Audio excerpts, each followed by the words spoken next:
In the previous lessons you have learned how to install a server. In this lesson I will show you how to log into the server. So there's a couple of things you need to know about logging into the server. First, for security you should not log in as root by default. So you should log in as an ordinary user account. And as an ordinary user you should use the su- command.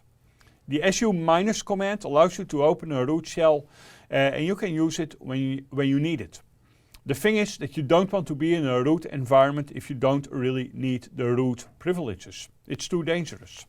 So type su- if you want to open a root shell. Alternatively, you can use sudo to run tasks as root. We'll cover sudo in lesson 5. So as I have done nothing with my system for some time, it has gone into screensaver. Let me press escape. And there you can see that currently console is locked. So I need to type my password to unlock. So in the graphical console, everything you want to do is in the activities menu. If you click activities, this is what you see. This is the GNOME 3 graphical desktop. And in this desktop, the search bar is the most important thing. So let's start by typing term so that we can open a terminal. So this is what the terminal looks like. When you double click on the bar on the top, then it goes full screen. And let me use Ctrl+Shift+ to zoom in a little bit.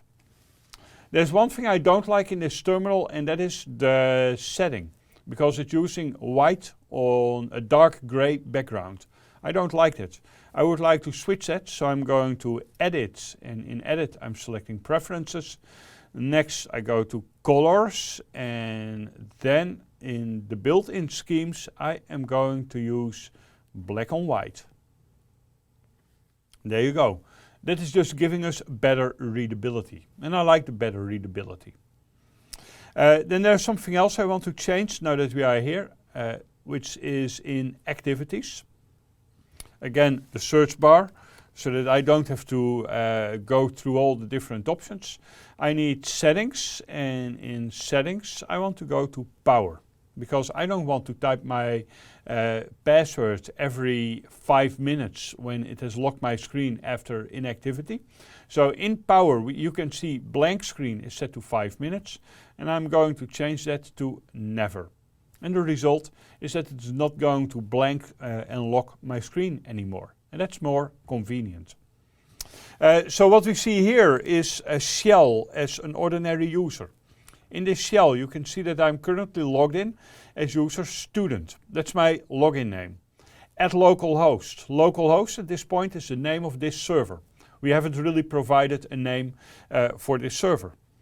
Next you can see the name of the current directory, which is tilde. And the $sign is the prompt for an ordinary user. Whenever you see a $sign, you are logged in as an ordinary user. Now let's use the pwd command. Pwd is for print working directory, and you can see that this user currently is in /home/student. Now, as an administrator of Red Hat Enterprise Linux 8, you will often need to do tasks as root. As I've mentioned in the introduction in this lesson, there are 2 ways to do so. You can use sudo to run individual tasks as root. We'll talk about it in lesson 5. For now, I want to show you su-. su- opens a shell as the root user. So when I type su- and I press enter, it asks for a password. Which password is that? Well, that would be the root user password. So I'm typing the root user password and it logs me in as the root user. You can see as a result the current prompt has changed. Currently it reads root at localhost, still in tilde, and we see a £sign. The £sign is what you see if currently you are logged in as a root user. Also, when you are typing pwd, you can see that print working directory has changed to a different directory. The root user is in his root user home directory. That's the default. When a user logs in, the user ends up in his home directory. And for student, the home directory is /home student. For root, the home directory is /root. Oh, and in case you wonder why I'm typing su- with a minus behind it and not just SU? Well, the difference is that the minus ensures that all the environment variables for the target user are loaded. Without the minus, that doesn't happen. And that brings you into a situation where you might not quite understand what is going on. So I would advise you to remember that the command is SU minus, not SU. So in this environment you can work as root and do whatever you want to do. And the idea is that when you are ready, you can type exit. Exit will bring you back to the shell of the ordinary user, which has limited permissions and is not as dangerous as working as root by default.